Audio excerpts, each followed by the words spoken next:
তেল আবিবের হোস্টেস স্কয়ারে শনিবার সন্ধ্যায় জড়ো হন শত শত মানুষ। ইসরায়েলের জাতীয় পতাকা হাতে, হামাসের কাছে জিম্মিদের ছবি ও প্ল্যাকার্ড হাতে ছিল তাদের। এ সময় জিম্মিদের মুক্তির দাবি জানান তারা। ইরানের সঙ্গে সংঘাতের কারণে 2 সপ্তাহের বিরতির পর শনিবার আবারও তেল আবিবে এই আন্দোলনে নামেন ইসরায়েলিরা।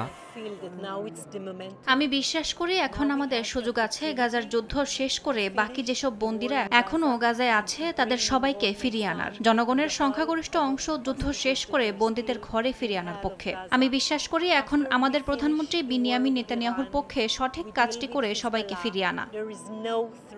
বিক্ষোভের আয়োজকরা বলছেন, ইরানে ইসরায়েলি অভিযানের পর তৈরি হওয়া কূটনৈতিক পরিবেশ এই সংকট সমাধানে এক ঐতিহাসিক সুযোগ এনে দিয়েছে। গণমাধ্যমের মতে এই সমাবেশে বক্তৃতা দেন কেবল নারীরা, যাদের বেশিরভাগই ইসরায়েলি সেনাদের মা। গাজা সংকট নিরসনে যুক্তরাষ্ট্র ও ইসরায়েল যৌথভাবে একটি সমঝোতা প্রক্রিয়ার চেষ্টা করছে বলে জানিয়েছে গণমাধ্যম। মার্কিন প্রেসিডেন্ট ডোনাল্ড ট্রাম্পের সঙ্গে আলোচনার জন্য জিম্মিদের পরিবারের সদস্যরা একটি বৈঠকের পরিকল্পনা করছেন বলেও জানা গেছে। যদিও এখনো চূড়ান্ত কোনো ঘোষণা আসেনি, তবে ট্রাম্প নিজেও তার সামাজিক মাধ্যম ট্রুথ সোশ্যালে ইসরায়েল ও হামাসের মধ্যে চুক্তি করে জিম্মিদের ফিরিয়ে আনার কথা জানান। যুদ্ধবিরতির সুযোগ কাজে লাগাতে চায় ইসরায়েলিরা, তাই আবারও রাস্তায় নামা, আওয়াজ তোলা, সবকিছুর একটাই লক্ষ্য, সংঘাত নিরসন করে গাজায় আটক থাকা শেষ জিম্মিকেও বাড়ি ফেরানো। ইয়াসিন মোহাম্মদ জিসান, সময় সংবাদ।